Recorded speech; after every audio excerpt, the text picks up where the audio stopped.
లబ్ధిదారు A1 అవుతారా, తర్వాత A9 అవుతారా, ఏందో మనకి తెలియదు కదా. ఇంకా సిట్టు అంటే ఇప్పుడు ఈ ఇష్యూలో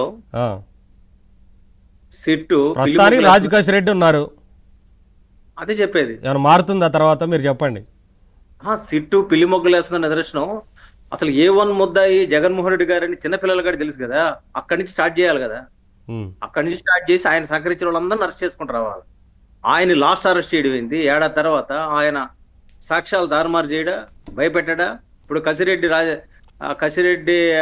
కేసిరెడ్డి రాజశేఖర్ రెడ్డి ఆయన ఎవరు అంటున్నాడు కదా, ఉమ్, బయటకు వస్తే నాకు అదే ఆఖరి రోజని.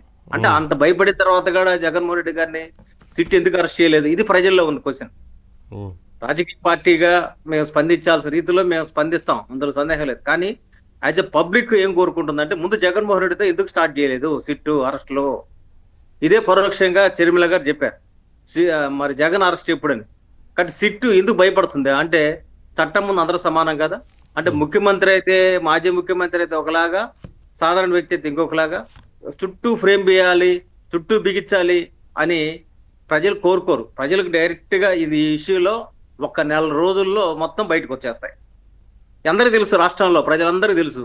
మరి పిల్లి గాని పాలు తాగుతా ఎవరు చూడదు అన్నట్టుగా, మరి ఏమీ తెలియనట్టుగా అమాయకంగా ముఖం పెట్టి, అసలు సజ్జల రామకృష్ణారెడ్డి ఒక భాష మాడతాడు, జగన్మోహన్ రెడ్డి గారు ఇంకో భాష మాడతారు, మిగతా వాళ్ళు ఇంకొక భాష మాడతారు. అంటే ఈ రాష్ట్రంలో ఇప్పుడు ఏం జరిగిందో అనేది రాష్ట్ర ప్రజలకు తెలిసిన తర్వాత సిట్కి తెలుస్తుందా? ఉమ్, అందుకే నేనేమంటానంటే, సిట్ అనేది వాళ్ళు ఈ 6 నెలల్లో 7 నెలల్లో వాళ్ళు వేసిన తర్వాత వాళ్ళు ఏదో డాక్యుమెంటేషన్ కోసం, ఎవిడెన్స్ కోసం ట్రై చేస్తున్నారు. ఇప్పుడు ఎప్పుడైనా ఒక రోడ్డు మీద ఒకటి మర్డర్ జరిగితే పలానోడు చేసాడని తెలిసిన తర్వాత ఆ చేసినోడిని తీసుకొచ్చి ముందు లోపల పెడతారా, లేకపోతే ఆ చుట్టుపక్కల బంధువులందరూ తీసుకొచ్చి లోపల పెడతారా? సహకరించి చాలా మంది సహకరించి ఉండొచ్చు.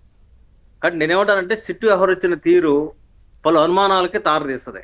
ఎందుకంటే వాళ్ళు ప్రాపర్ గా ఎవరో విజయసాయి రెడ్డి గారు చెప్పారని తీసుకొచ్చి గజరెడ్డిని అరెస్ట్ చేయడం కాదు. అసలు విజయసాయి రెడ్డి ఎందుకు అరెస్ట్ చేయలేదు? ఏ పోయి కదా ఈసాయి ఎందుకు అరెస్ట్ చేయలేదు?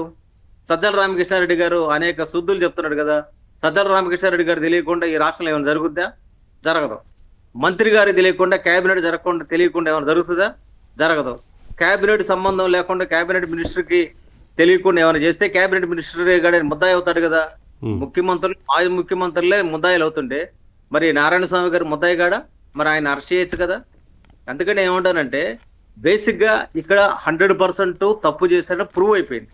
దీనికోసం పెద్ద హోంవర్క్, లెక్కలు, కూడికలు తీసేయాల్సిన అవసరం లేదు. నేను చిన్న టాలీ చెప్తాను. అంటే వీళ్ళు ఎంత దుర్మార్గం ఎవరైతే నిదర్శనం.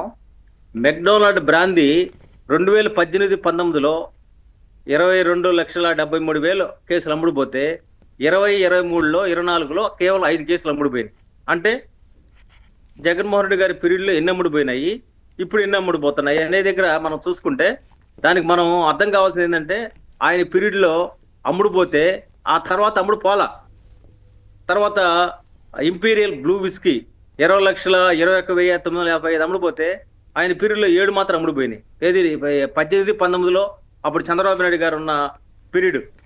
సరే, ఆ తర్వాత కింగ్ ఫిషర్ 1,02,47,000 అమ్ముడుపోతే, ఆ తర్వాత జగన్మోహన్ గారి పీరియడ్ లో 18-11,000 అమ్ముడుపోయినాయి. అదేవిధంగా బడ్వైజర్ 22,52,190. పెద్ద పెద్ద కంపెనీలకు సంబంధించిన వాటిని లేకుండా చేశారులేండి. అంటే అంటే అర్థం ఏంటి? అక్కడ తెలిసిపోయింది కదా, అక్కడ జగన్మోహన్ రెడ్డి గారు క్రైమ్ అర్థం అయిపోయింది కదా. మరి ఈ క్రైమ్ చేసింది ఎవరు? ముద్దాయి ఎవరు? ప్రధాన ముద్దాయి జగన్మోహన్ రెడ్డి గారు తెలియకుండా, ముఖ్యమంత్రి గారు తెలియకుండా ఎవరు జరుగుతుందా? శివుడు ఆజ్ఞలే జీవాన్ని కుడతానట్టు వీళ్ళు ఎవరండి బచ్చాగాళ్ళు? ఆయన ఐఏఎస్ అయినా, ఆయన ధనంజయ రెడ్డి అయినా, లేకపోతే కృష్ణమోహన్ అయినా, వాళ్ళు ఏంది చిల్లర రాళ్లకు పాకులాడి ఆయన సంబంధించిన కొరియర్లు ఇక్కడి నుంచి అక్కడికి సంచులు మోసిన వాళ్ళు, సంచులు మోసిన వాళ్ళు నేరస్తులా, సంచి ఇచ్చిన నేరస్తుడా? కాబట్టి ఇది ప్రజల్లో నలుగుతుంది. షర్మిల గారు ప్రశ్నించినా, కామన్ మ్యాన్ ప్రశ్నించినా, ఎవరు ప్రశ్నించినా ఈ తప్పు స్పష్టంగా కనబడుతున్నప్పుడు సిట్ ఏం చేయాలంటే, మీకు వాళ్ళకి చేత అయితే వాళ్ళు చేయాలి, వాళ్ళ వల్ల కాకపోతే సిబిఐకి అప్పచెప్పాలి. లేకపోతే ఈ మొత్తం వ్యవహారాన్ని కూడా పార్లమెంట్ చర్చ నడపాలి. పార్లమెంట్ సభ్యులు చర్చ నడిపి అసలు ఎన్ఫోర్స్మెంట్ డైరెక్టరేట్ కూడా దీన్ని వేగవంతం చేయాలి. ఎందుకు చేయడం లేదు? లేదా సిబిఐ ఎందుకు అప్పచెప్పడం లేదు? అంటే ఈ విధంగా నాంచుకుంటా పోతే ఎంతకాలం నానుస్తారు? ఎలక్షన్ 1 year ముందు అరెస్ట్ చేయాలనుకుంటారా? కాబట్టి సిట్ అనేది ఏంటంటే, ఎవరెవరో తీసుకొచ్చి అరెస్ట్ చేస్తా ఉంది, ఏమేమో చేస్తా ఉంది, అసలు ముద్దాయిని వదిలేసింది. మరి భారతీ గారికి దీంట్లో సంబంధం ఉంటే భారతీ గారు తీసుకొచ్చి ఒక్కరోజున విచారణ చేశారా? విచారణ చేశారా? ఎందుకు విచారణ చేయడం లేదు? ఇది ప్రజల్లో ఉన్న సందేహాలు. కాబట్టి కూటమి ప్రభుత్వంగా మేము పోలీసులు బాగా పనిచేస్తున్నారని చప్పట్లు కొట్టడం కాదు. చంద్రబాబు నాయుడు గారు చెప్పారు వాళ్ళ పని వాళ్ళు చేసుకుని. మేమేమంటున్నా అంటే మీ పని మీరు స్పష్టంగా చేస్తున్నారా, చెయ్యడం లేదు. మీకేంటి అనుమానం ఏంటి మరి అందులో ఇంకేమన్నా ఉందా? అసలు జగన్మోహన్ చేయకుండా మీ విచారణ ఏంటండి? Non sense. అసలు నేరస్తుడు అతని సంగతి రాష్ట్రంలో కామన్ మ్యాన్ కూడా తెలుసు కదా, మామూలుగా హోమ్ గార్డ్ కూడా తెలుసు కదా, మరి సిట్కి తెలియదా? మరి మన డీజీపీ గారు తెలియదా? గుప్తా గారికి తెలియదా? అందుకే నేనేమంటానంటే మీ విచారణ అక్కడి నుంచి స్టార్ట్ చేయండి, జగన్మోహన్ గారిని స్టార్ట్ చేయండి. ఆయన ఎందుకు అంత భయపడుతున్నారు? ఆయన చూసి అంత భయపడాల్సిన అవసరం ఏంటి? మరి ఈరోజు సిఐడి అధికారులు కూడా ఆయన గుప్పిట్లో ఉన్నారంటే ఇంత పెద్ద నేరం చేసిన మరి జగన్మోహన్ రెడ్డి గారు ఈ డబ్బులన్నీ చేరింది అంతిమ లబ్ధిదారుడు జగన్మోహన్ రెడ్డి గారు కానీ అందరికీ తెలుసు. లేకపోతే వీళ్ళకేం స్వయం బట్టి చేస్తారా, మరి పిచ్చి బట్టి చేస్తారా? ఎన్ని తప్పులన్నీ వీళ్ళు ఎవరండి? వీళ్ళు ఒక రకంగా చెప్పాలంటే వీళ్ళు చాలా చాలా అంగుష్ట మాత్రులు. వీళ్ళు ఏదో చిల్లర రాళ్ళ కోసం చేసేది. ఇప్పుడు ఈరోజు ఈ డబ్బుల్ని బ్యాంకుల్లో పెట్టినా, ఈ డబ్బులు తీసుకెళ్లి ల్యాండ్ లో పెట్టినా, ఈ డబ్బుల్ని మీరు గోల్డ్ బిస్కెట్ చేసినా, ఈ డబ్బులు విదేశాలకు పంపించినా, 14-15 టన్నులు పెట్టినా, ఇవన్నీ కూడా వితౌట్ జగన్మోహన్ రెడ్డి గారు సాధ్యమవుతుందా? కాబట్టి రాష్ట్రాన్ని లూట్ చేశారు. ఇప్పుడు పార్టీ పేరుతో రేపు ఇప్పుడు అనిల్, లేకపోతే మొన్న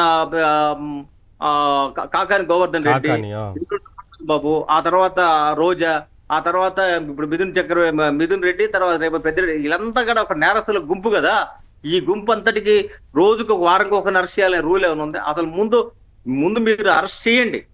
పోలీసులు, డీజీపీ గారు ఏ మాత్రం భయపడాల్సిన అవసరం లేదు, వెనక్కి తగ్గాల్సిన అవసరం లేదు. ముఖ్యమంత్రి గారు ప్రతిరోజు చెప్పరు వాళ్ళని అరెస్ట్ చేయండి, వీళ్ళు అరెస్ట్ చేయండి అని. మీరు చేయాల్సింది మీరు చెయ్యాలి. అదేవిధంగా డబ్బులు ఎక్కడ పోగుపడ్డాయి కూడా అర్థం కావాలి, ప్రజలు కూడా చూపించాలి, ఆ డబ్బులు ఎగ్జిబిట్ చేయాలి. మీరు డెన్నుల్లో డబ్బులు పెట్టారు, ఆ డబ్బులు ఎగ్జిబిట్ చేయండి, మీ కెమెరాలు తీసుకెళ్ళండి, చూపించండి, మీడియాకి చూపించండి.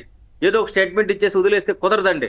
ఖచ్చితంగా ఈ డెన్నుల్లో డబ్బులు ఎట్ట పోగుపడ్డాయి, వాళ్ళు అక్కడంతా తీశారు కదా, కెమెరాలు తీశారన్నారు కదా, అవన్నీ కూడా బయటకు తీసుకురావాలి. డబ్బులు ట్రాన్సాక్షన్ ఎట్ట జరిగింది తీసుకురావాలి. 2 కోట్లతో ఆగిపోయారు. అసలు కుంభకోణం 3,500 కోట్లు కాదండి, ఇదే పెద్ద ఫ్రాడ్. ఈ స్టేట్మెంటే పెద్ద నాన్ సెన్స్ ఇది.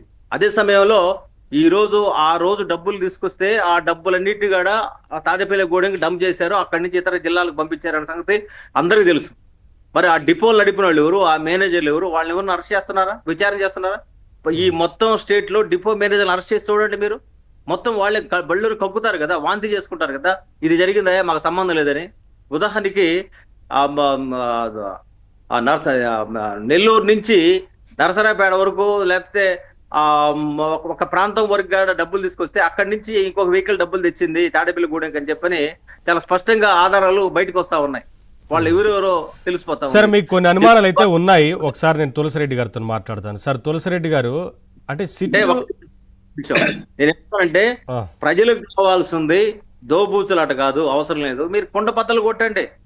ఆ కొండ బద్దలు కొట్టకుండా పొద్దాకా ఈ ఒక రన్నింగ్ సీరియల్ లాగా చేయడం వల్ల ప్రభుత్వానికి కూడా మంచి పేరు రాదు, మాకు చెడ్డ పేరు వస్తుంది. కాబట్టి మీరు స్పష్టంగా ధైర్యంగా మీరు చెయ్యండి. మీ వెనక కేంద్ర ప్రభుత్వం నిలబడుతుంది, రాష్ట్ర ప్రభుత్వం నిలబడుతుంది.